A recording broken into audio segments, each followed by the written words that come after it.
6-7 साल पहले जब बेटी बचाओ बेटी पढ़ाओ का नारा लगाया था प्रधानमंत्री में, तो मुझे लगा था कि शायद कुछ बदलाव आएगा, लेकिन 7 साल में मैं ज़रा भी अच्छाई की तरफ बदलाव नहीं देख रही हूँ। 90% लोगों को लगता है कि ये औरत का ही है। अगर बच्चे देखने तो भी आपको देखना है, अगर सब्जी लाना है तो भी। सो ये जो एक माइंडसेट हमें बदलना पड़ेगा। I am requesting you all, we have to work for a gender neutral society. अपनी बेटियों को पढ़ाइए, लिखाइए, बोल्ड बनाइए, उनको रोकिए नहीं किसी भी प्रकार से।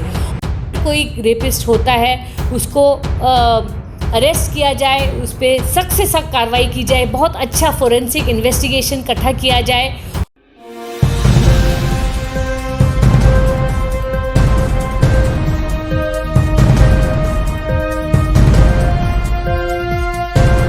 नमस्कार, मैं पूजा नव समाचार में आप सभी का स्वागत करती हूँ। आज 13 फरवरी है। आज पूरे देश में राष्ट्रीय महिला दिवस मनाया जा रहा है और इसी के उपलक्ष्य में हमारे साथ जुड़ी हैं आम आदमी पार्टी की बादशाहपुर से विधानसभा अध्यक्ष सारिका वर्मा जी। तो मैम, आज पूरे देश में महिला दिवस जो है वो मनाया जा रहा है, इसके उपलक्ष्य में पहले आप क्या कहना चाहेंगे? देखिए, वैसे तो it's very sad that in the time of 2021 we need days to celebrate women as if women were a rare breed और अ कमोडिटी, है ना। इस समय इतने साल हो गए, जब हमारे फ्रीडम के बाद भी 70 ईयर्स प्लस हो गए। अगर आज औरत को एक दिवस चाहिए उसको मनाने के लिए, that I think it self is sad. But having said that, I mean I dream of a world way gender becomes irrelevant, लेकिन उसको बहुत साल लगेंगे। लेकिन कम से कम 6-7 साल पहले जब बेटी बचाओ बेटी पढ़ाओ का नारा लगाया था प्रधानमंत्री में, तो मुझे लगा था कि शायद कुछ बदलाव आएगा, लेकिन 7 साल में मैं ज़रा भी कोई अच्छाई की तरफ बदलाव नहीं देख रही हूँ। उतने ही क्राइम्स हो रहे हैं, उतना ही क्रिमिनल्स को प्रोटेक्शन मिल रहा है, और हमारी बेटियों को बहुत ज़्यादा बचाने की ज़रूरत है, और लड़कों को समझाने की ज़रूरत है that they have to treat women as not only as equals. वो आपकी सिस्टर भी हैं, मदर भी हैं, स्पाउस भी हैं। तो क्यों औरतों को आज के दिन एक सेलिब्रेटेड कमोडिटी की तरह सेलिब्रेट करना चाहिए? We don't need a day to celebrate us, we every day. हम औरत क्या नहीं कर रही है? वो काम भी करती है, बच्चे भी देखती है, घर भी पालती है, बड़ों को भी देखती है। हर चीज़ के जो हर घर में जो एक्सेस है वो औरत ही होती है। और अगर आज के टाइम में अगर हमें औरतों को बचाने की ज़रूरत है और ये आज बताने की ज़रूरत है कि बेटी पढ़ाओ, तो इसमें हम दिख रहा है कि 70 साल में औरतों पे ज़्यादा फ़र्क पड़ा नहीं। आज कहा जाता है कि महिलाएं जो हैं वो पुरुष के साथ कदम से कदम मिलाकर चल रही है, लेकिन क्या अभी भी ऐसा है? क्या अभी भी वुमेन्स को उतनी ही इक्वालिटी दी जा रही है? इक्वालिटी कहाँ दी जा रही है? You have to fight for everything. I mean at the domestic level, जैसे घर पे देख लीजिए, औरत काम भी करती है, वो भी उतना ही कमा रही है। आजकल सभी लड़कियां शिक्षित हैं, पोस्ट ग्रेजुएट्स हैं, हर लेवल पे they have broken the grass ceilings of every at every level. लेकिन आज भी जो घर का काम है, 90% लोगों को लगता है कि ये औरत का ही है। अगर बच्चे देखने तो भी आपको देखना है, अगर सब्जी लाना है तो भी। सो ये जो एक माइंडसेट हमें बदलना पड़ेगा जब हम अपने बच्चों को परवरिश करते हैं। इस जनरेशन से मेरी दरख्वास्त है कि देखिए, मैं आपके पेरेंट्स ने जो किया वो किया, कम से कम आप जिस तरह अपने बच्चों को ब्रिंग अप करेंगे, ध्यान रखिए कि बेटा बेटी में फ़र्क ना करें। अगर घर का काम है वो सभी जो भी घर में रहता है उसका काम है, चाहे वो रसोई का हो, चाहे वो कपड़े का हो, चाहे वो सफाई का हो, ये औरत का काम नहीं हो सकता। ये जो डिस्टिंक्शन है, जब आप अपने बच्चों को ब्रिंग अप करते हैं, लड़का लड़की में जब फ़र्क करते हैं, तो उस दिन से लड़के को वो एक सेंस ऑफ एंटाइटलमेंट हो जाता है और लड़की को हमेशा लगता है कि उसको चुप रहना है। इसको हमें बदलाव करना है। मैं रिक्वेस्ट करूंगी सभी पेरेंट्स से आज के दिन, नॉट ओनली लेडीज़ और gents, I am requesting you all, we have to work for a gender neutral society. अपनी बेटियों को पढ़ाइए, लिखाइए, बोल्ड बनाइए, उनको रोकिए नहीं किसी भी प्रकार से, और बेटों को समझाइए कि लड़कियां कमोडिटी नहीं होती। You can not whistle at them, you can not make comments at them, you can not objectify them. और अगर आप अपने बच्चों को सही तरह से परवरिश करेंगे तो अगली जनरेशन में बेटियां अपने आप ही बची रहेंगी और हमें चिंता की बात नहीं रहेगी। हम देश में स्वतंत्रता की बात करते हैं, लेकिन आज भी देश के अंदर महिलाएं जो हैं वो स्वतंत्र नहीं हैं, क्योंकि आज भी उनके साथ जो रेप केसेस हैं वो बढ़ रहे हैं। उस पर आप क्या कहेंगे? देखिए, it's very unfortunate that every 15 minutes woman gets raped in India.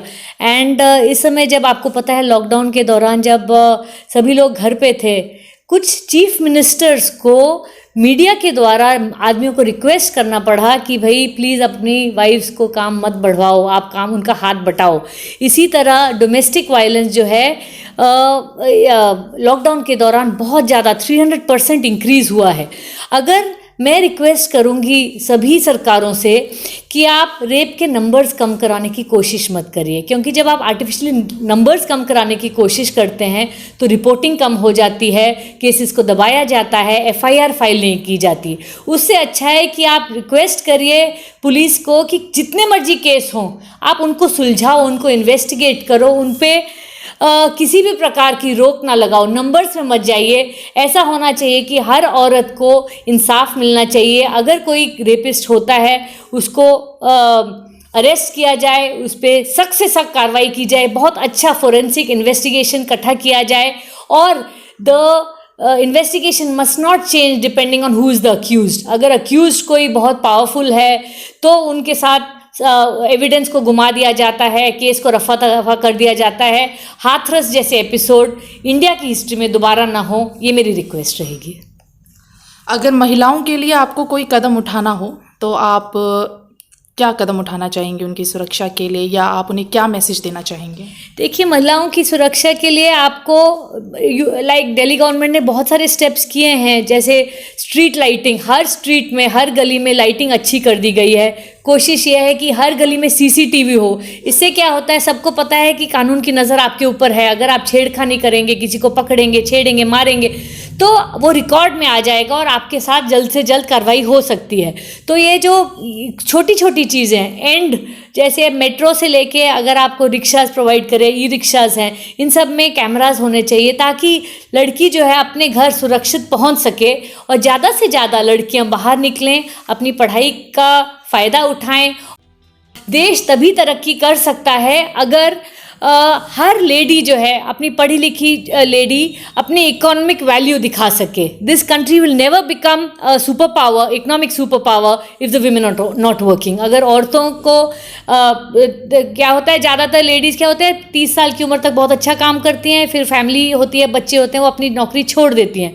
तो मैं रिक्वेस्ट करूँगी सरकार से कि ऐसे अपॉर्चुनिटीज़ बनाए जाएँ जहाँ पार्ट टाइम आप 4 घंटे भी काम कर सकें, 2 घंटे भी काम कर सकें और अच्छी एक रिस्पेक्टेबल सैलरी कमा सकें, ताकि ladies don't lose out their several years of their career. और देश भी अपनी इकोनॉमिक पावर कम कर देता है जब औरतें, शिक्षित औरतें घर बैठ जाती हैं। आपकी भी जर्नी एक डॉक्टर से राजनीतिक सफ़र में रही आपने, तो ऐसी कोई मुश्किल जो जिसका आपको सामना करना पड़ा हो बीच में, या ऐसी कोई कठिनाई, क्योंकि एज अ वुमेन हम बहुत सारी जो है प्रॉब्लम्स को फेस करते हैं बीच में। देखिए, वो आपकी परवरिश के ऊपर डिपेंड करता है। Fortunately I been blessed to be raised in a family जहाँ कभी मेरे भाई और मेरे में कोई फ़र्क माना ही नहीं गया। तो हमें कभी सिखाया ही नहीं गया कि आप डर के रहो, ये मत काम करो, वो मत काम करो। रात को 11 बजे भी अगर कुछ काम होता तो मैं उठ के जाती थी और मेरे पेरेंट्स ने मुझे हमेशा इनकरेज किया है। उससे ये है कि मैं बहुत बोल्ड हूँ। और मेडिसिन में ऐसा होता है कि लड़के लड़की में कोई फ़र्क नहीं होता। आप हॉस्पिटल में हैं, हर प्रकार के काम करते हैं, सारी सर्जरीज करते हैं, कोई आप मेल फीमेल डॉक्टर में कभी फ़र्क नहीं किया जाता। उसी तरह फॉर्चुनेटली जो मैं इंडियन मेडिकल एसोसिएशन में काम करती हूँ इतने सालों से, कभी किसी ने मेरे को नीचा नहीं दिखाया, कभी किसी ने मुझे औरत नहीं समझा। I always been taken for doctor Sarika as an individual. और अगर हर लड़की को ये सुविधा मिल सके कि she can just be herself, of course women have to be lot stronger. अगर आपको आगे बढ़ना है तो आप 3 गुना ज़्यादा काम करते हैं compare to a man for any position, whether it is in your professional sphere or in a political sphere. But fortunately I have a supporting family और पढ़ाई लिखाई अच्छी हुई है तो मैं किसी से डरती नहीं हूँ, तो काम चल रहा है। सारिका जी, आपको बादशाहपुर से विधानसभा का जो है अध्यक्ष बनाया गया है, तो अभी से लेकर आगे तक महिलाओं के लिए आप लोगों के आगे की क्या प्लानिंग है? जी, हम तो अभी आपको पता है कि इलेक्शंस आ रहे हैं। अभी 1 महीने के अंदर सरपंच के चुनाव होंगे, ज़िला और ब्लॉक के भी चुनाव होंगे। तो हम रीच आउट कर रहे हैं सभी गाँवों में, बादशाहपुर और गुड़गांव, सोना, पटौदी, जितने भी विलेजेस हैं, हम रिक्वेस्ट करेंगे लोगों को कि वो आप आगे आएँ और आम आदमी पार्टी के सिंबल पे आप चुनाव लड़ने की हमारी उम्मीद है कि हम ज़्यादा से ज़्यादा कैंडिडेट्स उतार सकें। तो नॉट ओनली महिलाओं के लिए नहीं, मैं सभी के लिए कह रही हूँ, मेल्स एंड फीमेल्स बोथ, आप सब आम आदमी पार्टी के साथ आगे जुड़ें। मैं जानती हूँ कई लोग हैं जो पहले से जुड़े हुए हैं और दिल्ली का काम देख के बहुत प्रेरित हैं, और ये समय आ गया है कि अब गुड़गांव, बादशाहपुर और सोना और पटौदी में भी लोगों को दिल्ली के जिस स्तर पे काम हो रहा है वो स्तर पे काम मांगने का अधिकार हो। और अगर आप अपने जो इलेक्टेड रिप्रेजेंटेटिव्स अपनी तरफ से आम आदमी पार्टी की तरफ से चुनेंगे तो वही सिद्धांतों पे काम करेंगे जिस तरह दिल्ली में काम हो रहा है, और गुड़गांव में भी हम कुछ बदलाव देख सकेंगे। हमने डॉक्टर सारिका वर्मा जी से बात की, जो कि आम आदमी पार्टी की विधानसभा अध्यक्ष है बादशाहपुर से। उन्होंने सिर्फ बादशाहपुर की महिलाओं के लिए नहीं, पूरे देश की महिलाओं के लिए एक संदेश दिया है। उन्होंने संदेश दिया है जागरूकता का। जब जागरूकता होगी तभी बदलाव आएगा। मैं पूजा, नव समाचार सहयोगी सपना के साथ, धन्यवाद।